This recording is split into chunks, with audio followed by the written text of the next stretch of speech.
ሰላም እንደምን ቆያችሁ ውድ ቤተሰቦቻችን። ዛሬም ወሳኝና ጠቃሚ አንድ የሚያሳያችሁ ሴቲንግ አለ። ይህም ሴቲንግ ምንድነው የሚያደርገው? አብዛኞቻችን የተለያዩ ቪዲዮዎችን ስናይ ጌሞችን ስንጫወትም ይሁን የተለያዩ ማስታወቂያዎች እየገቡ ይረብሹናል ማለት ነው። አብዛኞቻችን በዚህ ችግር ብዙ ጊዜ እንደምንቸገር ግልጽ ነው እና ዛሬ ደግሞ እንዴት አድርገን ነው አንድ ማስታወቂያ በመንሰራው ስራ መካከል እንዳይገባ ማድረግ የምንችለው የሚለውን በዛሬ ቪዲዮ የማሳያችሁ ይሆናል ማለት ነው።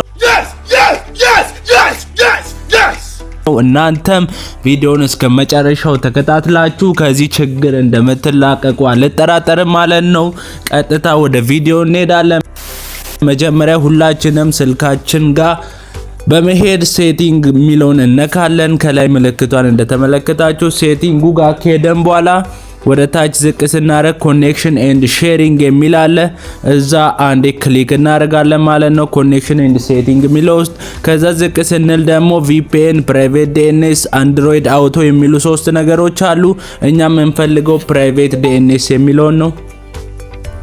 እናም እንደምትመለከቱት አንድ ጊዜ ፕራይቬት ዲኤንኤስ የሚለውን እነካለን ማለት ነው። ከዛ አውቶ ላይ ነበረ፣ እኛ ደግሞ ስፔሲፋይድ ዲኤንኤስ የሚለውን አንዴ ክሊክ እናደርጋለን።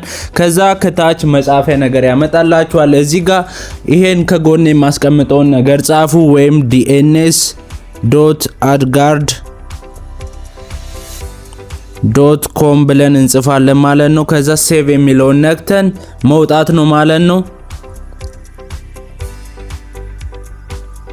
ስለዚህ አሁን ምንም አይነት ማስታወቂያ ወደ አፕሊኬሽናችን አይላክም ማለት ነው። ለምሳሌ ቀደም ማስታወቂያ ተመልክታችሁ ነበር። ስለዚህ ካሁን በኋላ ጌም ስትጫወቱ የትኛው ማስታወቂያ ወደ እናንተ አይመጣም ማለት ነው። ለምሳሌ ከፍቼ ላሳያችሁ። እዚህ ጋር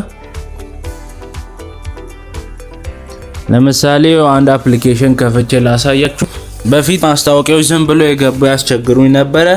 አሁን ግን ምንም አይነት ማስታወቂያ ወደ እናንተ አይመጣም ማለት ነው። የፈለጋችሁትን ነገር ነክታችሁ መጫወትም ትችላላችሁ ማለት ነው።